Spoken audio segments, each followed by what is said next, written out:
Hello friends, स्वागत है आपके अपने यूट्यूब चैनल यम के सर इंस्पिरेशन के एक और बेहतर वीडियो में। तो दोस्तों, आज की वीडियो कुछ ऐसी होने वाली है कि अगर आपने वीडियो को शुरू से अंत तक देख लिया तो मेरे भाई आपके 25 से 30 नंबर फिक्स हो जाएंगे, क्योंकि आज के वीडियो में हम चैप्टर 1 से लेकर के 14वें चैप्टर यानी 14 चैप्टर तक के सभी इंपॉर्टेंट फार्मूलास को देखने वाले हैं। तो वीडियो आज की बहुत ही शानदार होने वाली है और इसे अच्छे से अगर आपने नोट्स बनाकर तैयार कर लिया तो मेरे भाई आपको यकीन मानिए ना तो न्यूमेरिकल लगाने में प्रॉब्लम होगी और ना तो जो संबंध पूछे जाते हैं बोर्ड एग्जाम में उसमें। ठीक, तो चलिए यहाँ से हम एक एक चैप्टर को देखते हैं। पहला चैप्टर वैद्युत आवेश तथा क्षेत्र से है और ये 12th फिजिक्स के बारे में हम डिस्कस करेंगे। तो मेरे भाई पहला जो है कूलाम का नियम। अब कूलाम का नियम क्या होता है दोस्तों? अगर बात करें परिभाषा, आप जानते होंगे कि कूलाम का नियम क्या होता है? दो बिंदु आवेश के बीच लगने वाला जो बल होता है आवेशों के गुणनफल के अनुक्रमानुपाती और उनके बीच की दूरी के वर्ग के व्युत्क्रमानुपाती। तो इस प्रकार जो ये फार्मूला हो जाएगा दोस्तों वो हो जाएगा F बराबर 1/4 pi epsilon not Q1 Q2 upon R square. अब ध्यान देना दोस्तों कि जो एप्सिलॉन नॉट है, ये एप्सिलॉन नॉट अगर हम बात करें इसके बारे में तो इसे क्या कहते हैं? ये है निर्वात की वैद्युतशीलता कहते हैं। ठीक है ना, निर्वात की वैद्युतशीलता कहते हैं। ठीक, और इसका अगर मान बात करें तो 8.85 गुणे 10 के घात -12। इसके लिए हमने वीडियो बनाया कि किसमें किसका मान कितना होता है, तो सारी चीज़ों को हमने उसमें कवर किया है। ठीक है ना, उसे डिस्क्रिप्शन में आप वॉच कर सकते हैं। तो अगला है कि वैद्युत क्षेत्र की तीव्रता, तो इसे दर्शाते हैं इसे E बराबर हो जाता है दोस्तों F अपान Q। अब F क्या है? बल है। Q क्या है? आवेश है। ठीक, और अगर हम बात करें कि बिंदु आवेश के कारण वैद्युत क्षेत्र की तीव्रता कितनी होती है तो इसके लिए फार्मूला होता है E बराबर 1/4 pi epsilon not Q upon R square. ठीक है ना, और वैद्युत द्विध्रुव आघूर्ण क्या होता है? तो हमें पता है कि दो बिंदु आवेशों के बीच का क्या होता है? कोई एक आवेश और उनके बीच की दूरी का गुणनफल वैद्युत द्विध्रुव आघूर्ण कहलाता है। तो इसके लिए सूत्र होता है P बराबर 2QL। 2L क्या है? लंबाई है। Q क्या है? एक बिंदु आवेश है। अगला है कि वैद्युत द्विध्रुव की अच्छी स्थिति में तीव्रता, इस पे निगमन भी आता है। तो अभी निगमन को हमने नहीं किया है लेकिन इसके लिए वीडियो आ जाएगी, डोंट वरी मेरे भाई। तो E बराबर होता है 1/4 pi epsilon not 2P upon R cube होता है। कब? अच्छी स्थिति में, जब उसके अक्ष में कोई आवेश रखा हो। और निरक्षीय स्थिति में क्या होता है? ऊपर से 2 गायब कर दीजिए, पूरा का पूरा फार्मूला सेम टू सेम हो जाता है। अगला है कि द्विध्रुव पर लगने वाला बल आघूर्ण क्या होता है? तो वैद्युत क्षेत्र यानी एक समान वैद्युत क्षेत्र में द्विध्रुव पर लगने वाला बल आघूर्ण, ये 2020 में पूछा गया था। 21 में भी जो पेपर हुआ मेरे दोस्त उसमें भी ये पूछा गया था। तो इसके लिए होता है टाउ बराबर PE साइन थीटा। टाउ बराबर PE साइन थीटा। अब इसके निगमन को भी आप डिस्क्रिप्शन से देख सकते हैं। और गॉस की प्रमेय, इसे भी आप वहां से वॉच कर सकते हैं कि इसका निगमन ये कैसे आता है। सभी चीज़ों को हमने देख रखा है। तो क्या होता है? phi E बराबर Q अपान एप्सिलॉन नॉट। और अगला जो है कि अनंत लंबाई के तार के निकट वैद्युत क्षेत्र की तीव्रता, इस पे दोस्तों इस पे एक क्वेश्चन आया था 2020 में, इस पे एक न्यूमेरिकल आया था। ठीक, 1/4 pi epsilon not 2 lambda upon R, जहां पर लेम्डा क्या है? रेखीय आवेश घनत्व है। लेम्डा रेखीय आवेश घनत्व है। ठीक है ना। और अगला है कि अनंत विस्तार वाली समतल अचालक चादर के निकट वैद्युत क्षेत्र की तीव्रता के लिए जो व्यंजक होता है वो होता है मेरे भाई E बराबर sigma upon 2 epsilon not. Sigma upon 2 epsilon not. Sigma क्या है? ये पृष्ठ घनत्व है। ठीक, और यहाँ से आवेशित चालक प्लेट के ठीक बाहर अगर वैद्युत क्षेत्र की तीव्रता की बात करें तो E बराबर सिग्मा अपान एप्सिलॉन नॉट होता है। और अगला है कि समान घनत्व की धन तथा ऋण आवेशित समांतर अचालक चादर के कारण वैद्युत क्षेत्र की तीव्रता के लिए जो सूत्र होता है, अगर हम बात करें 2 कंडीशंस बनती हैं। एक, प्लेटों के बाहर कितना होता है? तो प्लेटों के बाहर वैद्युत क्षेत्र की तीव्रता 0 होती है। और प्लेटों के बीच में क्या होता है? E बराबर, ठीक, E बराबर सिग्मा अपान एप्सिलॉन नॉट। तो आई होप कि अच्छे से समझ में आ गया होगा। मेरे दोस्त इसको क्या करना, आप नोट्स बनाकर अच्छे से उसमें आप लिख लीजिए, ताकि आप जब भी सवाल लगाने बैठें तो आपको कोई भी प्रॉब्लम ना हो। यही तो तैयारी का आधार होता है मेरे दोस्त, यही तो एक तरीका होता है पढ़ने का। तो आप पहले यहाँ से इसको स्क्रीनशॉट कर लें ताकि हम आगे के चैप्टर को देखते हैं।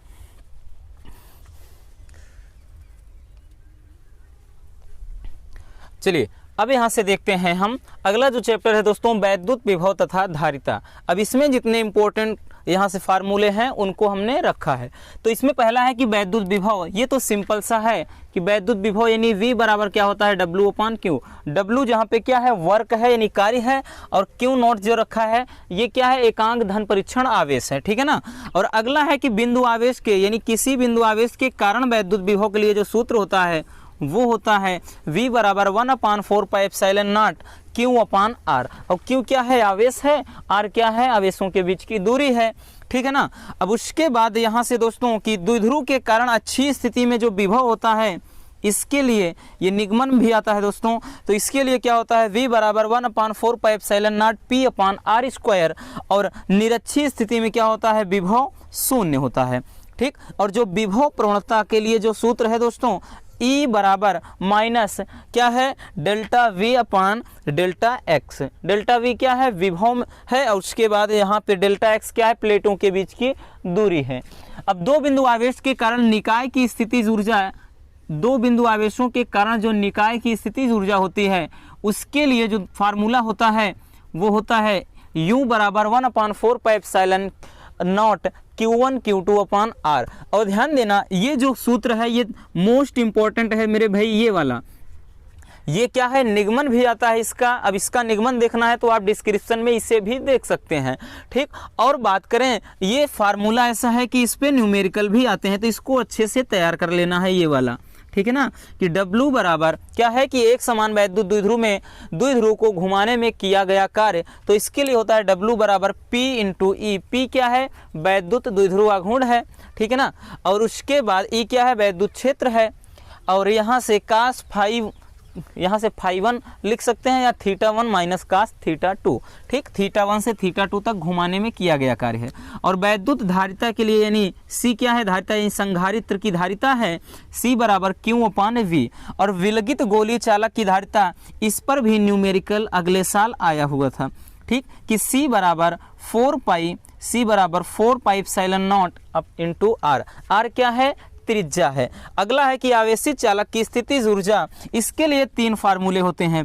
एक तो होता है अगर आवेश और विभवांतर रहे तो U बराबर 1 यहाँ से 2 Q × V। और दूसरा क्या होता है दोस्तों, धारिता के पदों में तो U बराबर 1/2 C × V²। और तीसरा होता है दोस्तों धारिता और आवेश के पदों में, यानी U बराबर 1/2 Q² C होता है, ठीक। और अगला है कि समांतर प्लेट संधारित्र की धारिता के लिए जो सूत्र होता है ये भी काफ़ी इंपॉर्टेंट है। तो C बराबर ε0 × A/D। D क्या है, प्लेटों के बीच की दूरी, A क्या है, तो ये क्या है, A क्या है दोस्तों, क्षेत्रफल है, ठीक। अगला है कि संधारित्र का जो समायोजन करते हैं कितने प्रकार से, दो प्रकार से। श्रेणी क्रम में क्या होता है, ध्यान देना, ये क्या होता है, रेजिस्टेंस यानी प्रतिरोध का जस्ट उल्टा होता है। उसमें समांतर क्रम के इस क्रम में होता है, सॉरी श्रेणी क्रम इस क्रम में होता है, लेकिन संधारित्र की धारिता में समांतर क्रम इस पे चलता है, ठीक। तो श्रेणी क्रम का ये फार्मूला हो जाता है और ये समांतर क्रम का होता है, तो इसमें अपोजिट चलता है, ठीक। और आवेशित संधारित्र के प्लेटों के बीच ऊर्जा घनत्व, ये अभी जो एग्ज़ाम हुआ 2021 में, जिन बच्चों ने एग्ज़ाम दिया था उसमें ये क्वेश्चन आया हुआ था। हालांकि इस पे जो आया था वो निगमन नहीं आता है, इस पे न्यूमेरिकल्स ही आते हैं। तो आई होप कि अच्छे से चीज़ें क्लियर हो रही हैं, तो इसको आप पहले स्क्रीनशॉट कर लीजिए, उसके बाद हम अब आगे देखते हैं। और एक बात और मेरे दोस्त, आप लोगों के लिए इतना मेहनत कर रहे हैं तो प्लीज़ वीडियो को लाइक और शेयर ज़रूर कर देना, क्योंकि आपने इसके पहले हमने एक वीडियो बनाया था और आपने बहुत सारा प्यार भी दिखाया। लगभग 50,000 लोगों ने उस वीडियो को, 50,000 स्टूडेंट ने देखा, तो उससे बहुत खुशी मिली कि आप लोगों का इतना प्यार मिल रहा है। सो इस वीडियो को भी उतना ही प्यार देना जितना उस वीडियो को दिया। तो आप पहले स्क्रीनशॉट कर लीजिए, उसके बाद हम आगे देखते हैं।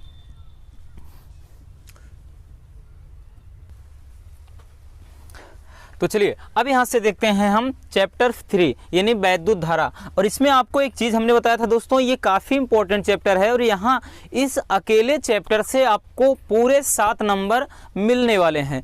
तो यहाँ से हम देख लेते हैं इसमें जो इंपॉर्टेंट फार्मूलाज हैं। यानी पहला है वैद्युत धारा, तो सिंपल से हमने उठाया है कि I बराबर Q अपान T होता है, बट Q बराबर N इंटू ई भी अगर हो जाए यानी नंबर्स ऑफ इलेक्ट्रॉन, और इलेक्ट्रॉन ई क्या है, इलेक्ट्रॉन पर आवेश, देन क्या हो जाएगा, Q के स्थान पे जब इसको रखेंगे तो I बराबर N E अपान T भी हो जाएगा।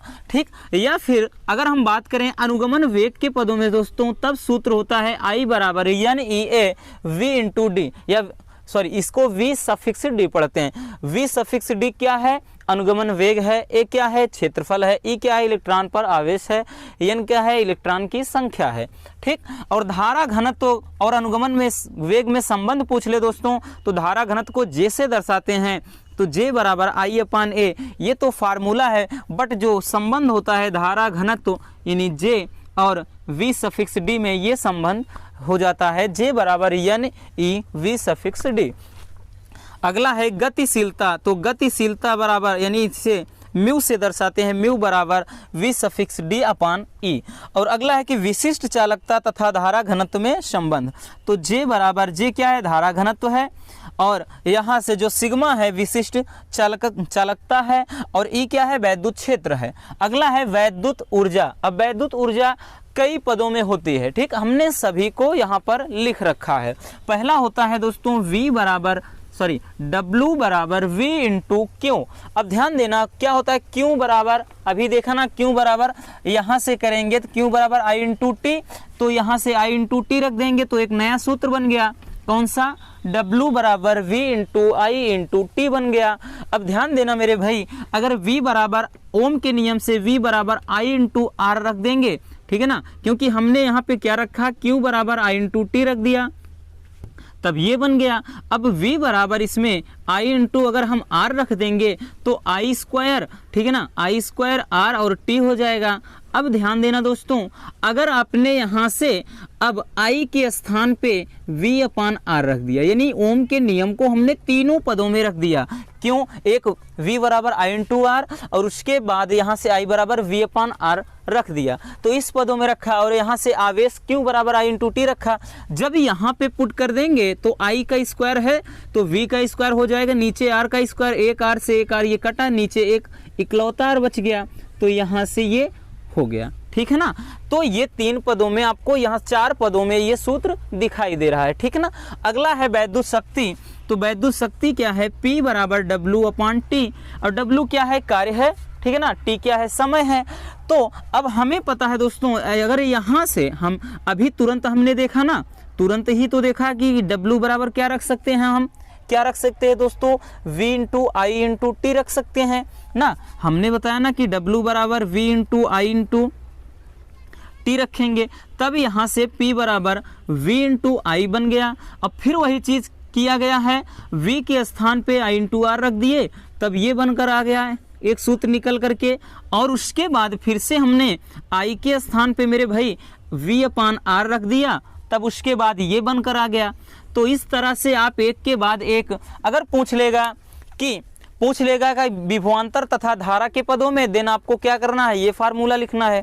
अगर पूछ ले कि प्रतिरोध तथा धारा के पदों में, तब क्या करना है मेरे भाई, ये वाला फार्मूला लिखना है। अगर पूछ ले कि विभवांतर तथा प्रतिरोध के पदों में लिखिए वैद्युत शक्ति, देन ये क्या करना है, ये वाला फार्मूला लिखना है।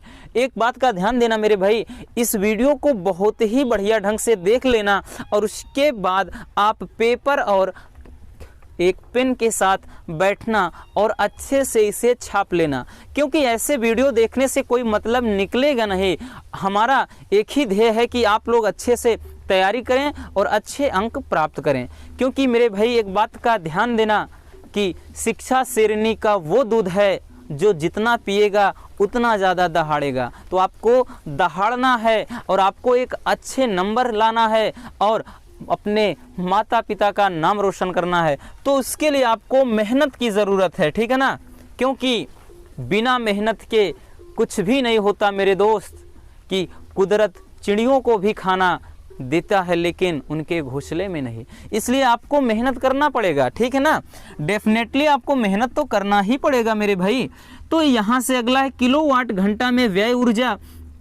तो इसके लिए यहाँ से यूनिट की जो संख्या निकालते हैं तो वो क्या हो जाता है दोस्तों, वो हो जाता है वोल्ट गुणे एम्पियर गुणे क्या होता है घंटे अपान 1000। और ध्यान देना यूनिट और तरीके से निकलता है जब वोल्ट ना होकर के यहाँ पे वाट में, ठीक है ना, वोल्ट ना होकर वोल्ट गुणे एम्पियर यानी क्या है वी है, ये आई है, वी है, आई है, इसके बराबर पी होता है यानी वाट दे देता है तो वाट गुणे घंटे बटे 1000 ऐसा भी लिख सकते हैं। या ये नहीं रहता है तो वाट गुणे घंटे गुणे दिन गुणे उपकरण करके देता, यहाँ से देता नहीं है कि इतने बल्ब प्रतिदिन इतने घंटे जलते हैं, एक महीने में कितना बिल आएगा, तो वो ऐसे होता है, ठीक है ना, उसको यूनिट दर निकाल लेते हैं। और अज्ञात प्रतिरोध के लिए मीटर सेतु में आपने देखा होगा तो इस तरह से अज्ञात प्रतिरोध निकालते हैं S बराबर 100 माइनस L अपान L और गुणे का R। यहाँ से एक प्रतिरोध दिया रहेगा, लंबाई कुछ ना कुछ दी होगी, उसके बाद एक अज्ञात प्रतिरोध आपको निकालना पड़ेगा। और विद्युत वाहक बल टर्मिनल विभवांतर तथा आंतरिक प्रतिरोध में आपको एक संबंध निकालना है। तो आपको पता है कि I बराबर E अपान R प्लस R, ये क्या होता है, ये आंतरिक प्रतिरोध के लिए, क्योंकि आर स्मॉल आर क्या है इंटरनल रेजिस्टेंस और आर क्या है ये एक्सटर्नल है, और ये क्या है ई क्या है दोस्तों, ये है विद्युत वाहक बल, ठीक, इसको यहाँ से वोल्टता होती है। तो इसको अगर इस तरह से चाहें तो ऐसे भी लिख सकते हैं।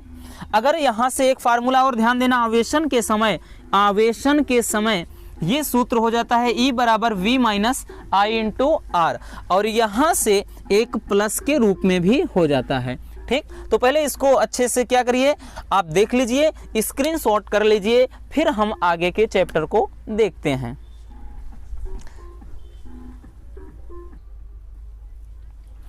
चलिए अब यहाँ से हम अगला चैप्टर देखते हैं कि गतिमान आवेश तथा चुंबकत्व। गतिमान आवेश तथा चुंबकत्व, इसमें आप देख सकते हैं पहला है दोस्तों कि बायो-सेवर्ट का नियम। बायो-सेवर्ट का नियम क्या होता है, तो यहाँ से delta B equal to mu not upon 4 pi, इसका अगर मान पता होना चाहिए कितना होता है, इसका जो मान होता है दोस्तों 10 की घात -7, ठीक। और यहाँ से I into delta L upon sine theta upon R square, ये हो जाता है बायो-सेवर्ट का नियम। और ये दोस्तों कई बार एग्जाम में पूछा गया क्वेश्चन है कि म्यू नॉट तथा एप्सिलॉन नॉट में क्या होता है संबंध, म्यू नॉट तथा एप्सिलॉन नॉट में संबंध। अब एप्सिलॉन नॉट क्या है, निर्वात की वैद्युतशीलता, और म्यू नॉट क्या है, निर्वात की चुंबकशीलता। तो दोनों में जो संबंध होता है C बराबर, और जहाँ पे C क्या है, प्रकाश की चाल है दोस्तों, क्या है, प्रकाश की चाल है, ठीक है ना। और अगला होता है यहाँ से परिमित लंबाई के ऋजुरेखी चालक के कारण उत्पन्न चुंबकीय क्षेत्र कितना होता है। तो इसके लिए जो सूत्र होता है B बराबर म्यू नॉट अपान 4 पाई और इंटू आई अपान ए, और कोष्टक में साइन थीटा 1 लिख दिया, sine phi 1 minus sine phi 2 होता है। और अगला है कि वृत्ताकार धारावाही कुंडली के अक्ष पर कुंडली के केंद्र से x दूरी पर उत्पन्न चुंबकीय क्षेत्र क्या होता है, तो B बराबर हो जाता है मेरे भाई, क्या होता है, mu not N into I into R square. N क्या है, कुंडली में फेरों की संख्या, I क्या है धारा, R क्या है दूरी, और यहाँ से अपान 2r square plus x square, और x क्या है जो x दूरी पर जहाँ पर तीव्रता निकालनी है, और के घात 3 बटे यहाँ से 2। अगला है कि वृत्ताकार धारावाही लूप के केंद्र पर उत्पन्न चुंबकीय क्षेत्र के लिए जो सूत्र होता है B बराबर mu not I upon 2 into R. और अगला है कि एम्पियर का परिपथी नियम, ये भी काफ़ी इंपॉर्टेंट चैप्टर है, ठीक है ना, ये भी क्या है दोस्तों, काफ़ी इंपॉर्टेंट चैप्टर है। इसमें भी बहुत सारे न्यूमेरिकल्स और बहुत सारे डेरिवेशन आते हैं। और एम्पियर का जो परिपथी नियम हो जाता है वो क्या होता है, ये समाकलन का चिन्ह है, और यहाँ से क्या होता है वेक्टर बी इंटू वेक्टर क्या होता है डेल, इसे पढ़ लेते हैं, या फिर डेल्टा एल बराबर म्यू नॉट इंटू आई। और अनंत लंबाई के ऋजुरेखी धारावाही चालक के कारण उत्पन्न चुंबकीय क्षेत्र कितना होता है, तो ये हो जाता है B बराबर म्यू नॉट अपान 4 पाई और इंटू 2i अपान आर। अब यहाँ से देखिए I लिखा होता है और यहाँ पे 2। तो अगर इस फॉर्म में लिखा है तो ठीक है, नहीं अगर आपको दिखाई पड़ता है यहाँ पे 2 नहीं है, यहाँ पे 2 है, तो इसको काट देते हैं ना, वही 2 दूना 4, तब ये सूत्र वही बन जाता है। और इसमें कभी कभार क्या होता है दोस्तों, यहाँ पे n दे देता है, कब, जब फेरों की संख्या दे रखा होगा, ठीक है ना, तो इसमें कंफ्यूज नहीं होना। अगला है लॉरेंज बल क्या होता है, तो लॉरेंज बल के लिए भी हमने व्यंजक प्राप्त कर लिया है, F बराबर Q V B sine theta, Q V B sine theta. Q क्या है, आवेश है, वी क्या है, वेग है, बी क्या है, चुंबकीय क्षेत्र है यहाँ पर, ठीक है ना, और साइन थीटा ये दिशा में जो कोण पर रखा होता है, ठीक है ना, जिस कोण पर रखा होता है। और अगला है गतिमान आवेश पर लगने वाला बल F बराबर आई बी एल साइन थीटा। और दो समांतर धारावाही तारों के बीच का जो बल कितना लगता है, तो F अपान एल बराबर mu not upon 2 pi I1 I2 upon R हो जाता है, ठीक है ना। तो ये दोस्तों काफ़ी इंपॉर्टेंट है, न्यूमेरिकल्स तो इस पे बहुत सारे आते हैं और साथ ही इसका निगमन भी पूछ लेता है। और अगला है कि एक समान चुंबकीय क्षेत्र में लूप पर लगने वाला बल आघूर्ण क्या होता है, तो इसके लिए जो सूत्र होता है टाउ बराबर N I A B sine theta, ठीक है ना। एन क्या है, नंबर्स ऑफ, यहाँ पे फेरों की क्या होता है, फेरों की संख्या होता है कि कितने फेरे हैं, कितने राउंड उस पे कुंडली पे हैं, ठीक। और अगला है चुंबकीय द्विध्रुव को घुमाने में किया गया कार्य, यानी चुंबकीय द्विध्रुव को चुंबकीय क्षेत्र में घुमाना है तो कितना कार्य होगा उस पर, तो इसके लिए फार्मूला हो जाता है W बराबर M इंटू बी। और M क्या है, चुंबकीय द्विध्रुव आघूर्ण है, ठीक है ना, और B क्या है, चुंबकीय क्षेत्र है। तो सूत्र क्या होता है, W बराबर MB और कोष्टक में 1 माइनस कॉस थीटा, ठीक। तो इस तरह से आपने देखा कि गतिमान आवेश तथा चुंबकत्व में भी जो कितने सारे इंपॉर्टेंट फार्मूले हैं। तो मेरे भाई इतना मेहनत करके ये वीडियो बना रहे हैं तो प्लीज़ वीडियो को लाइक ज़रूर कर देना मेरे दोस्त, ताकि आपको ये वीडियो अगर देखकर जिस तरह फील हो, हमें भी लाइक और कमेंट देख करके वैसा ही फील हो कि आप सभी का प्यार इतना मिल रहा है। तो इसको स्क्रीनशॉट कर लेते हैं, उसके बाद चलते हैं नेक्स्ट टॉपिक की ओर, नेक्स्ट चैप्टर यहाँ से हम उसको कवर करते हैं। चलिए अब यहाँ से हम देखते हैं तो वैद्युत चुंबकीय प्रेरण। हालांकि इस चैप्टर में मेरे भाई क्या है, ज़्यादा फार्मूले नहीं है, बट जो भी हैं वो उनसे क्या होता है, कभी कभार क्वेश्चन पूछ ही लेते हैं, ठीक। लेकिन उसके बाद जो प्रत्यावर्ती धारा है, ये तो काफ़ी इंपॉर्टेंट चैप्टर है, क्योंकि इस पे न्यूमेरिकल्स भी आते हैं और डेरिवेशन भी आते हैं। तो चलिए यहाँ से बिना देरी करते हुए हम देख लेते हैं। इसमें जो सूत्र है, पहला है कि किसी परिपथ में उत्पन्न प्रेरित विद्युत वाहक बल के लिए जो फार्मूला होता है वो E बराबर माइनस यहाँ से डेल्टा फाई अपान डेल्टा, अब टी भी लिख सकते हैं। डेल्टा फाई क्या होता है, हमें पता है दोस्तों, क्या है, चुंबकीय फ्लक्स है, ठीक। और यदि इसमें मान लेते हैं कुंडली में फेरों की संख्या n हो, तब ये सूत्र इस तरह से कुछ बन जाता है। अगला है स्वप्रेरण गुणांक, इसे L से दर्शाया जाता है, तो इसके लिए फार्मूला ये है। और अन्योन प्रेरण गुणांक, और दोनों के बीमा व मात्रक भी समान है, इस बात को ध्यान में रखिएगा, ठीक है ना। और अगला है कि किसी कुंडली में संचित ऊर्जा के लिए इस पे न्यूमेरिकल आया हुआ था, ठीक है ना, अब की बार इस पे न्यूमेरिकल्स आया हुआ था।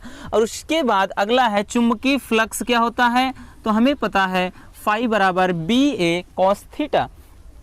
अगला है, अब ये जो चैप्टर है दोस्तों वैद्युत धारा, प्रत्यावर्ती धारा से रिलेटेड है। और इसमें आपने अगर देखा होगा, हमने इस पे बताया था, ट्रांसफार्मर का पूरा निगमन बताया हुआ था दोस्तों, और उसके बाद यहाँ पे AC और DC में अंतर भी बताया था इस चैप्टर में।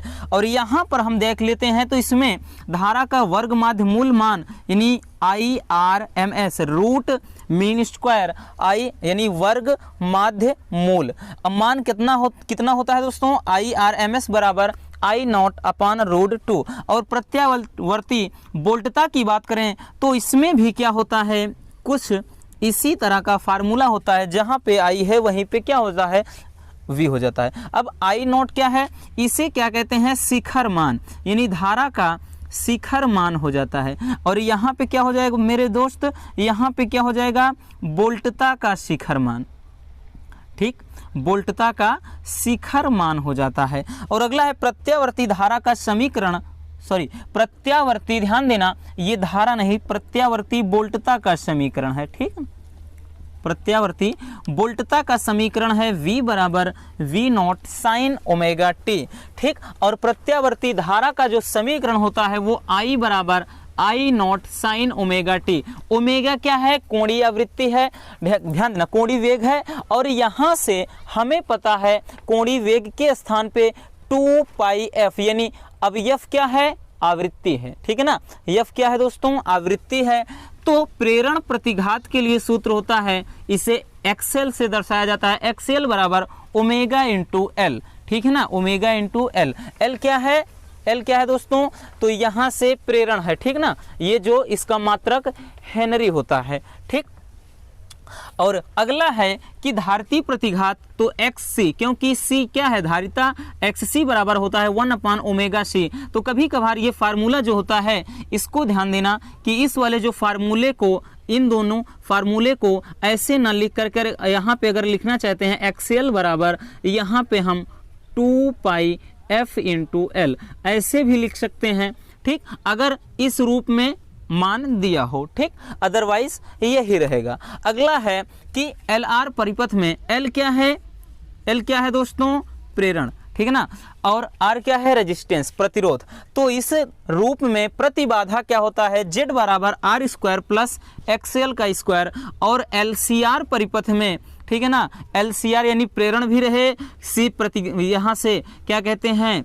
धारिता भी रहे, और आर प्रतिरोध भी रहे, तब प्रतिबाधा हो जाता है जेड बराबर रूट में R square plus XL minus XC, दोनों का अंतर होता है और उसके पूरे का वर्ग करना है। और यहाँ से इसके लिए जो कलांतर होता है tan फाई बराबर एक्सएल अपान आर, और इसके लिए जो कलांतर होता है दोस्तों एलसीआर के लिए, वो tan फाई बराबर XL minus XC upon R होता है।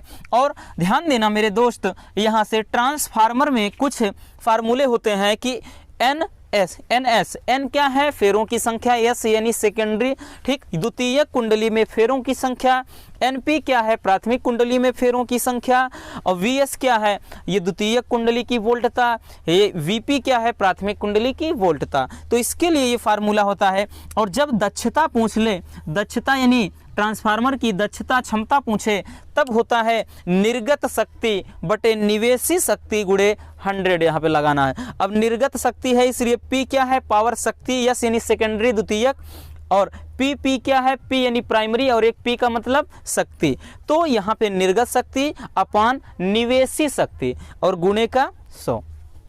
और जो शक्ति गुणांक के लिए होता है तो कास फाई बराबर क्या हो जाता है? कास फाई बराबर होता है आर अपान जेड। अब जेड क्या है दोस्तों? तो प्रतिबाधा है, आर क्या है? रेजिस्टेंस यानी प्रतिरोध है। तो इस तरह से आपने देखा कि इस चैप्टर में जितने भी इंपॉर्टेंट फार्मूले हैं उसे हम किस प्रकार से लिख सकते हैं। तो चलिए इसको स्क्रीनशॉट कर लीजिए। उसके बाद हम जो लास्ट चैप्टर, क्योंकि वीडियो बहुत लंबी हो जाएगी मेरे भाई, इसलिए क्या करते हैं कि आज हम केवल भाग 1 के सभी चैप्टर के जो इंपॉर्टेंट फार्मूलाज हैं उन्हीं को कवर करेंगे, बाकी हम इसको अदर वीडियो में देखेंगे सेकेंड पार्ट को। तो पहले स्क्रीनशॉट कर लीजिए, फिर हम देखते हैं आगे।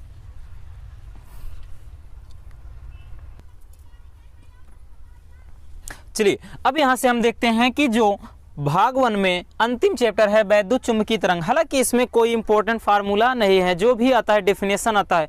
और दोस्तों इस बात को मत सोचना कि 5वां चैप्टर क्यों नहीं बताया उसमें का फार्मूला, क्योंकि मेरे भाई उसमें क्या है, केवल चुंबकत्व के बारे में क्या है, उसमें चुंबकत्व के बारे में ही है कि उसमें क्या है कि चुंबकीय गुणों को देखना है कि प्रतिचुंबकीय, अनुचुंबकीय, नति कोण, नमन कोण, वही है और कुछ भी नहीं, उसमें फार्मूला नहीं है, इसलिए हमने उन्हें नहीं देखा। ठीक, उसके लिए आप परेशान मत होना।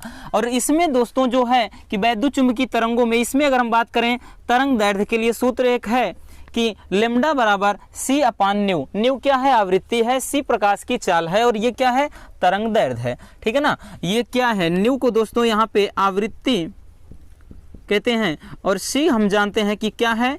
प्रकाश की चाल है, प्रकाश की चाल है। ठीक है ना, प्रकाश की चाल है 3 × 10⁸ मीटर पर सेकेंड, जो इसका वैल्यू होता है। और अगला है कि वैद्युत तथा चुंबकीय क्षेत्र के आयाम का अनुपात, इस पे भी 1 लाइनर यानी 1 नंबरी क्वेश्चन आते हैं। ठीक है ना, इस पे।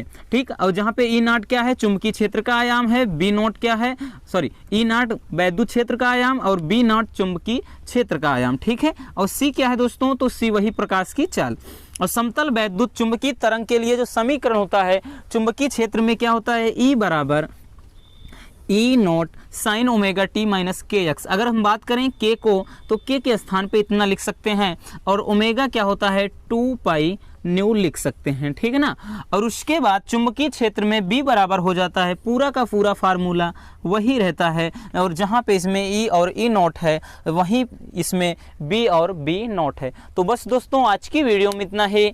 आई होप कि आज की वीडियो काफ़ी हेल्पफुल आपके लिए लगी होगी और इससे आप क्या कर सकते हैं, अब आसानी से अपने न्यूमेरिकल्स को तैयार कर सकते हैं। इससे आपकी तैयारी और भी बेहतर ढंग से हो सकती है। तो दोस्तों बस मिलते हैं नेक्स्ट ऐसे ही शानदार टॉपिक के साथ, और चैनल पर अगर पहली बार विजिट कर रहे हैं तो प्लीज़ चैनल को सब्सक्राइब कर लें ताकि ऐसी शानदार जानकारी से आप बिल्कुल भी परे न रह सकें और आप प्रॉपर तरीके से तैयारी करते रहें। मिलते हैं नेक्स्ट वीडियो में।